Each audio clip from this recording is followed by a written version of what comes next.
everyone, we are Group 1. Our term project topic is Uber. In this video, we will take a closer look on the background of Uber and its parts, Uber in worldwide ride-hailing, and also Uber's competitors, Lyft and Grab. Hi, I'm Feline, and this is Uber's founding background. Uber's story began in Paris in 2008. Two friends, Travis and Garrett Camp, were attending a conference.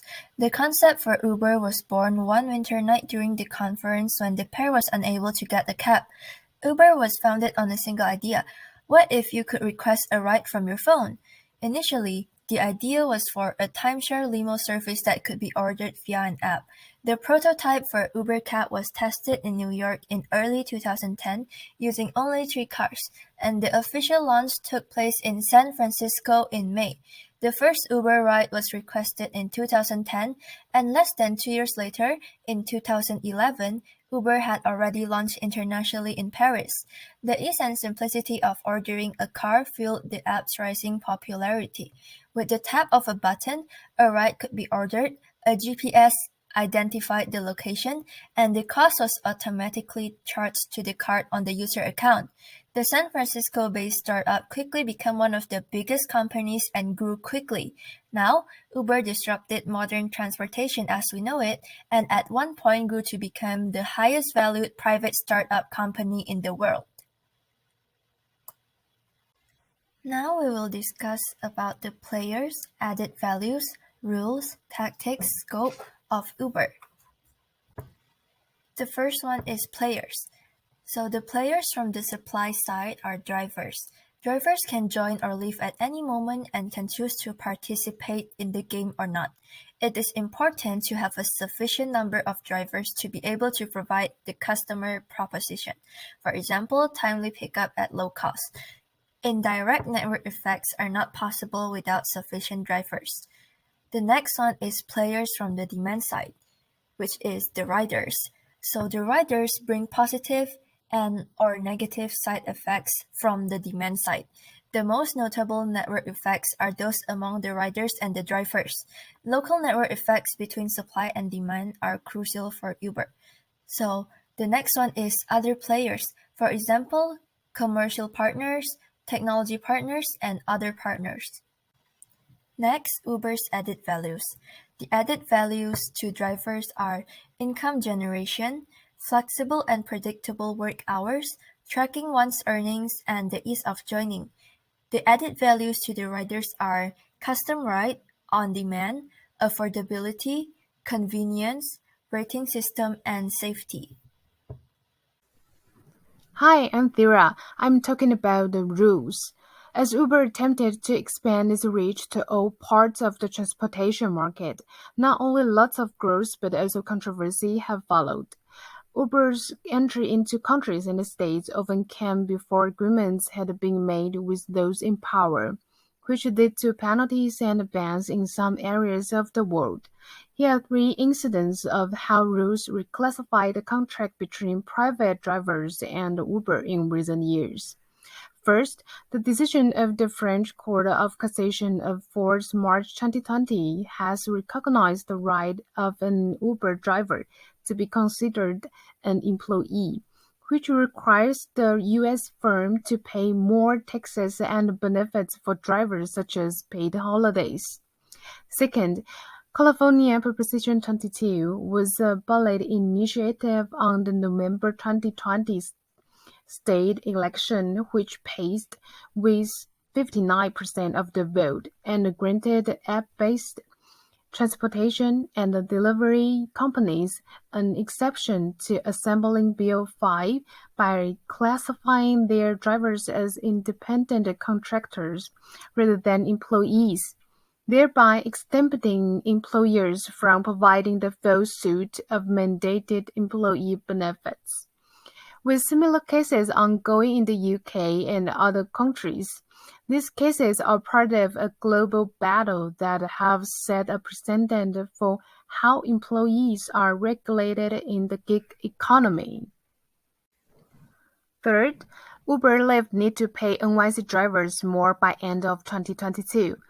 Last month, New York City's taxi regulators TLC voted to raise Uber and Lyft rates, hoping that increasing the pay rates will attract more taxis and drivers to the roads in order to serve increasing passenger demand. But it also means Uber Lyft need to pay NYC drivers more and the passengers will also pay more for Uber and Lyft rides.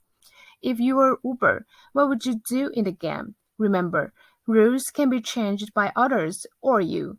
Even when a rule seems firmly established, it always could be renegotiated.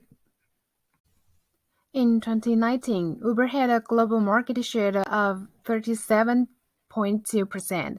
Uber has the widest coverage in the ride-hailing industry and was the first one to be launched 10 years after its founding. Uber still remains a major company not only in the ride-sharing industry but in the world.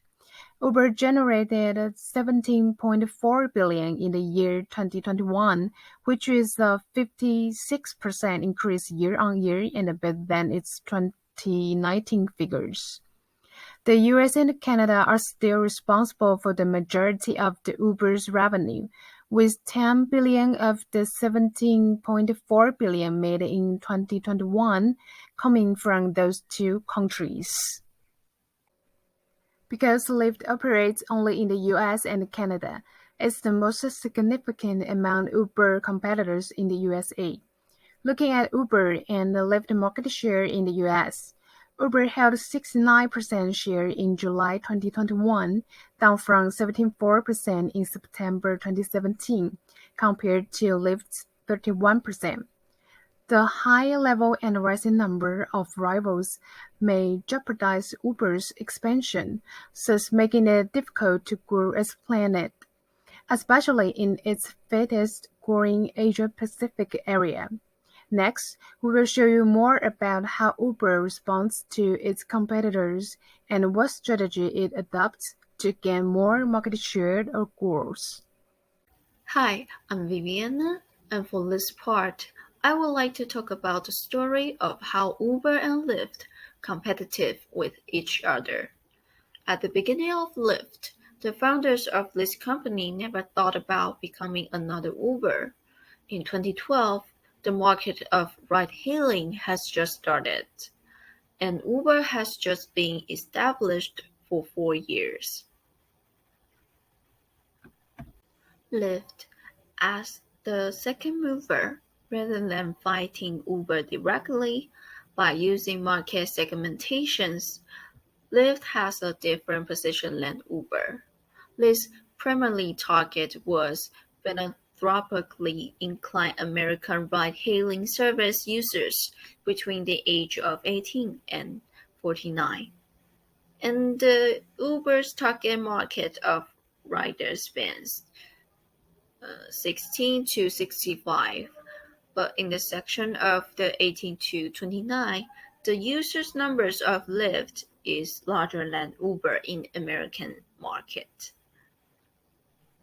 Compared with Uber, which emphasizes business and professionalism, there are many restrictions on car models.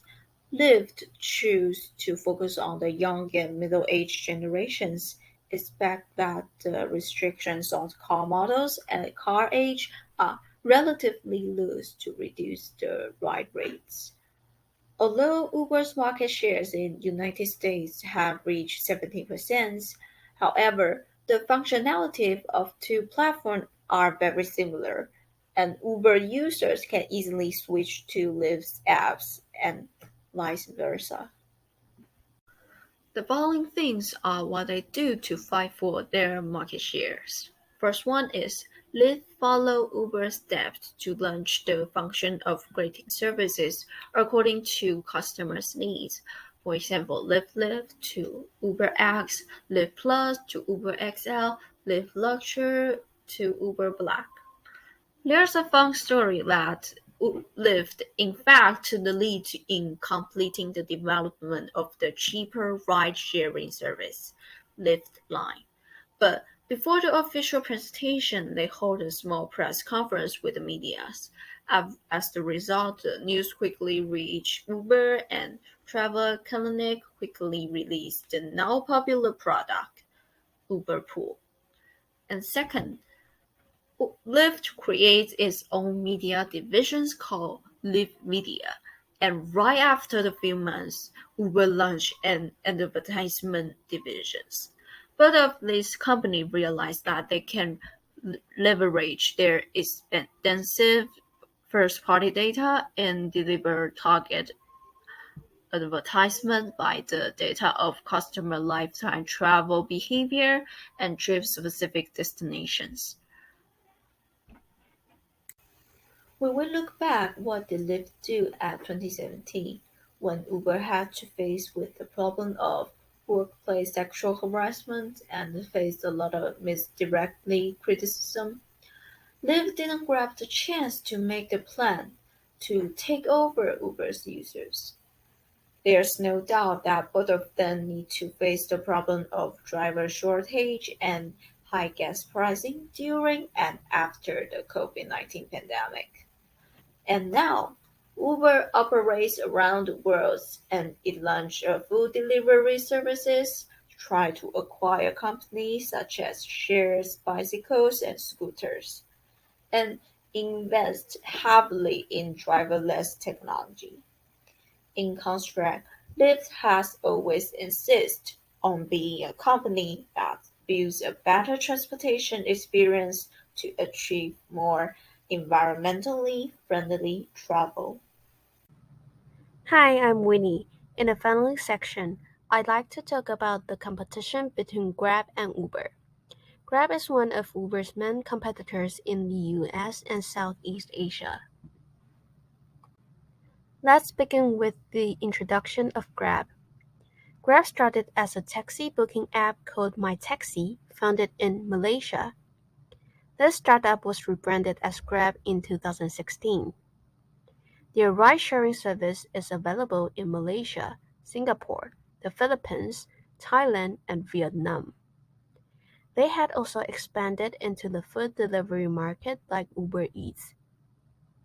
To complete their services, you could request Grab's driver to pick you up and drive your car home. It was known as GrabCar.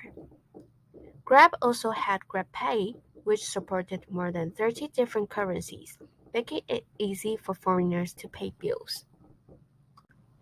In the region of Southeast Asia, Grab has beat Uber as the top ride-sharing app. Uber even sold its business in Southeast Asia to Grab. Despite Uber having an eye on global expansion, it did little to adapt its app and Western-centric business model for regional markets. Success relies upon achieving network effects and scale in each country. The size of the opportunity needed massive investment, with a few local rivals like Grab, and offering strong competition in specific markets.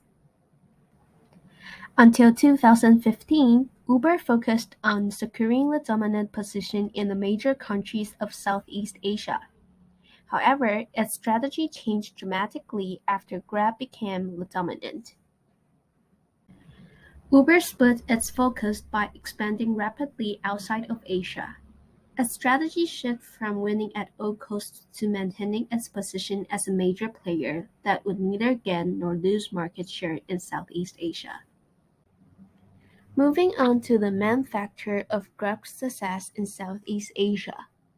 The main reason why Grab won this was because it strongly focused on the local market. Unlike Uber, they adapted to different cultures and languages in each country they expanded into, which helped Grab gain a lot more users than Uber ever did. When competing against Uber, who assumed in every market they entered that everyone used smartphones and everyone paid with credit cards, Grab realized that is unrealistic, which means that not all drivers use smartphones and very few customers use credit cards in the region they launched.